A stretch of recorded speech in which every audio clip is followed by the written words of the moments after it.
Dear children, ఈరోజు మనం అగ్గిపెట్టెలో ఉండే రసాయన శాస్త్ర సూత్రాలను తెలుసుకుందాం. ముందుగా అగ్గిపుల్ల తల భాగం ఏ రకమైన రసాయన పదార్థాలతో తయారవుతుందో తెలుసుకుందాం. పూర్వం రోజుల్లో ఈ అగ్గిపుల్ల తల భాగంను వైట్ ఫాస్ఫరస్ తెల్ల భాస్వరంతో తయారు చేసేవారు. ఈ తెల్ల భాస్వరం వలన అగ్గిపెట్టి కర్మాగారంలో పనిచేసిన వ్యక్తులకు పాసిజా అనే వ్యాధి వస్తుంది. ఈ పాసిజా ఉన్న వ్యక్తులకు దవడలకు పిస్టులా వచ్చి నోట్లో ఇన్ఫెక్షన్, దుర్వాసన, గమ్స్లో ఇన్ఫెక్షన్, ఏది తినలేకపోవడం వంటి లక్షణాలు ఉంటాయి. అందువలన మోడర్న్ డేస్లో వైట్ ఫాస్ఫరస్కి బదులు అగ్గిపుల్ల తలభాగంలో రెడ్ ఫాస్ఫరస్ను ఉపయోగిస్తున్నారు.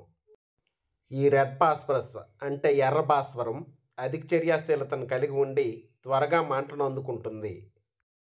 Head of the match stick is equal red phosphorus plus potassium chlorate plus antimony trisulphide plus carbon plus gum Arabic.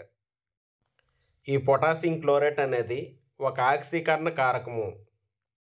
ఇది కెమికల్ డికంపోజిషన్ అంటే రసాయన వియోగం చెంది ఆక్సిజన్ ఇస్తుంది. ఈ ఆక్సిజన్ వాయువు దహన దోహాదికారి. Antimony trisulphide is used to sustain flame అంటే ఇది మంటను నిలుపుదల చేయడంలో ఉపయోగపడుతుంది. ఇందులో కార్బన్ అనేది ఫ్యూయల్గా ఉపయోగపడుతుంది. గమ్ అరబిక్ ఈ రసాయనాలన్నీ కలిపి అంటించడానికి ఉపయోగపడుతుంది. Let's see the chemistry inside of match box. అగ్గిపెట్టి పక్క భాగమునే స్ట్రైకింగ్ సర్ఫేస్ అని కూడా అంటారు. ఈ స్ట్రైకింగ్ సర్ఫేస్ ఎర్ర భాస్వరం మరియు సన్నని గాజు పొడి మిశ్రమంతో తయారవుతుంది.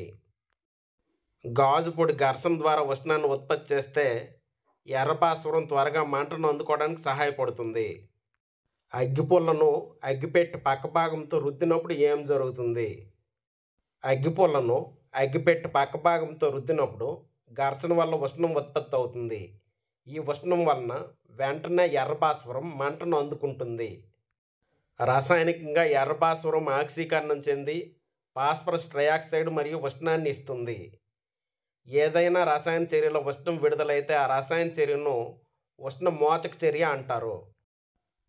అగ్గిపెట్టి పక్క భాగంలో ఉండే ఎర్ర భాస్వరం విడుదల చేసిన ఉష్ణం వలన అగ్గిపెట్టి తల భాగంలో అనేక రసాయన చర్యలు జరుగుతాయి. ముందుగా పొటాషియం క్లోరేట్ వియోగం చెంది పొటాషియం క్లోరైడ్ మరియు ఆక్సిజన్ ఇస్తుంది. ఈ ఆక్సిజన్ మిగిలిన పదార్థాలను దహనం చేయడంలో సహాయపడుతుంది. ఈ ఆక్సిజన్ యాంటిమోనీ ట్రైసల్ఫైడ్ను ఆక్సీకరణానికి గురిచేసి యాంటిమోనీ ఆక్సైడ్ మరియు సల్ఫర్ డయాక్సైడ్ మరియు కొంత ఉష్ణాన్ని ఇస్తుంది. ఈ విధంగా మంటను నిలకడగా ఉంచడంలో యాంటిమోనీ ట్రైసల్ఫైడ్ సహాయపడుతుంది.